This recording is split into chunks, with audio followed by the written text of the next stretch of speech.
G'day Plantifyers, Jess here, and I have a fun little video for you today because this weekend just passed. I had the privilege of visiting Jerry Coleby-Williams Garden here in South-East Queensland as part of his annual open day, and it was so exciting to be able to go and see someone's very established, well-planned, expert garden and see what he has done with it.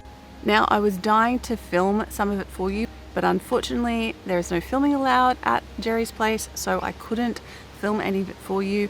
But what I will do is I found a couple of clips from Gardening Australia. I'll leave links in the description below. If you don't know what his place looks like, there's a little bit of behind the scenes there that you can see. Now, for those of you who are in Australia, you'll be like, oh my god, Jerry Coleby-Williams. Those of you outside of Australia probably have no idea who I'm talking about.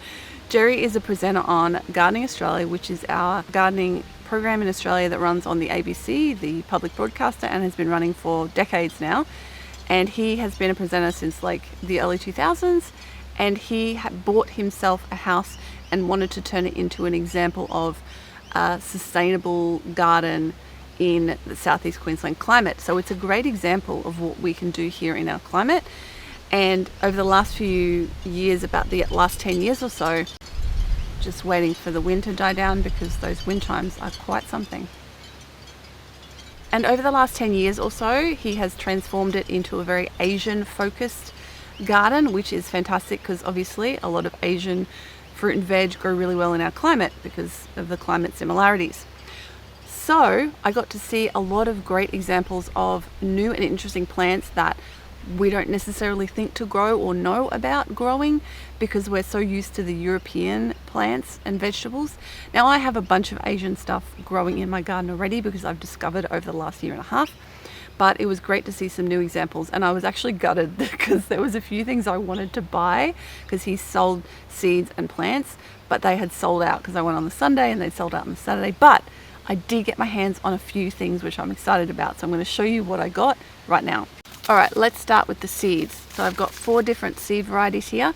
He had way more than that, but a lot of the things he had available I actually already grow or had already in my garden or already had seeds for. So what I've got here, winter melon, which is an Asian melon that's in the cucurbit family. It grows kind of like pumpkin and you can store it like pumpkin, but apparently it tastes sort of like zucchini. So that is something I'm going to be sowing in spring. And that's like a vining plant. The next thing I have was actually good old-fashioned honeydew melon because I don't have any of that, and it's going to be locally adapted. And this is one of the reasons why I wanted to get seeds from Jerry's place, is because he has grown them season after season and they are locally adapted to our climate. So I'm hoping that these ones are going to do really well here for me as well. The next 2 are Asian greens or Asian veg. So we've got, first of all, Chinese celery. Now, I don't currently grow any celery, but I'm hoping that the Chinese celery will be more successful than traditional celery in my garden. So I'm really excited to grow some of that later in the year. And finally, this is a fun one, Lagos spinach, Celosia argentea. It's basically an amaranth and it has like fuchsia flowers on it. It's a perennial, win-win-win, and it's also edible. So the seeds are edible, of course, like amaranth, but also the actual leaves are edible. Apparently in Nigeria, it's called Soko Yokoto, which translates to make husband fat and happy. So hopefully it's tasty. I guess we'll find out. But I looked it up online because I wasn't familiar with it, and I hope it's the variegated, like there's like a variety that, this variety that is green and purple. It's like green leaves with purple in the middle and then the pink flowers, because that looks super pretty as well as being edible. So that's always a win in the garden as far as I'm concerned. Okay, so let's look at the couple of pot plants I got, shall we?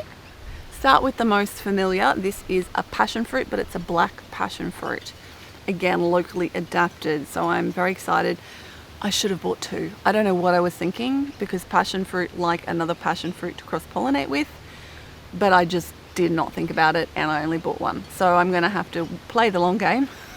And when I finally get fruit off this, which I think usually takes about 2 years or 3 years from seed, I'll just have to plant some more and hopefully they'll be delicious. We'll find out.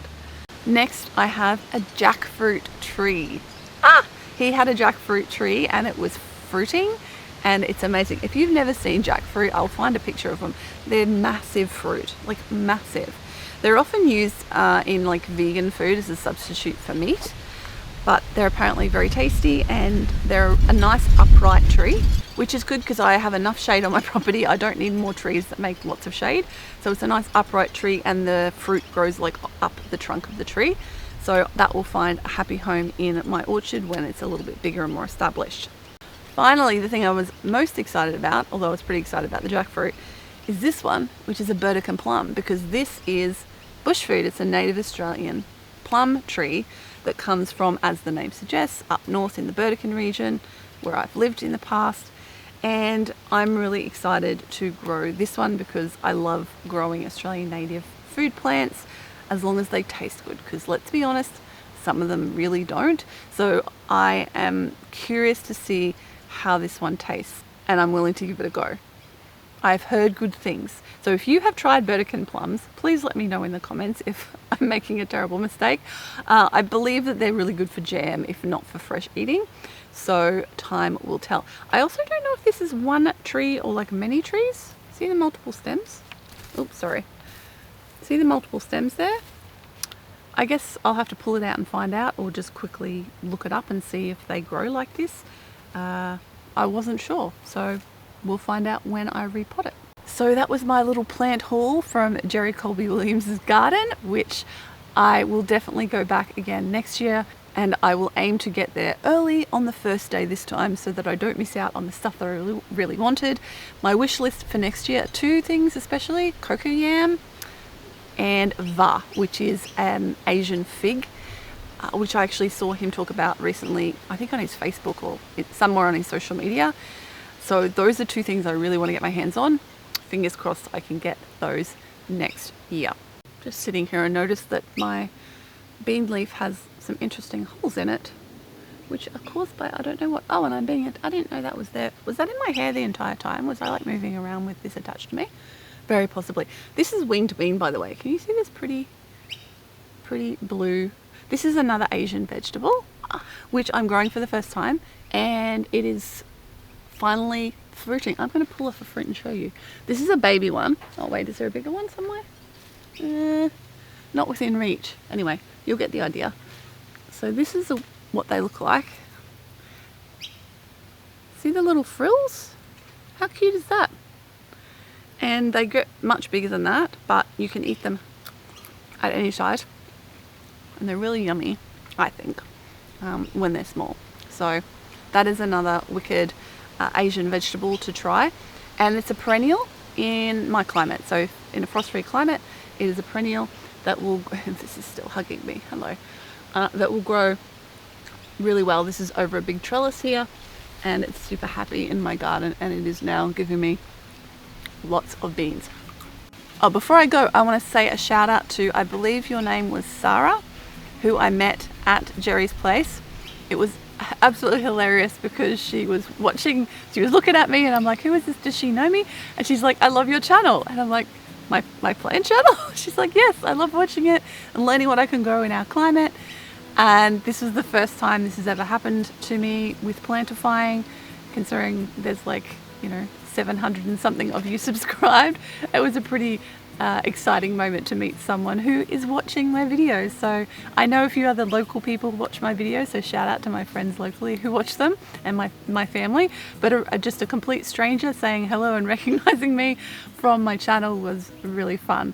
So it was so lovely to meet you. I hope I see you in the comments going forward. Thanks for hanging out with me in the garden today, Plantifiers. I will catch you next time, and goodbye for now.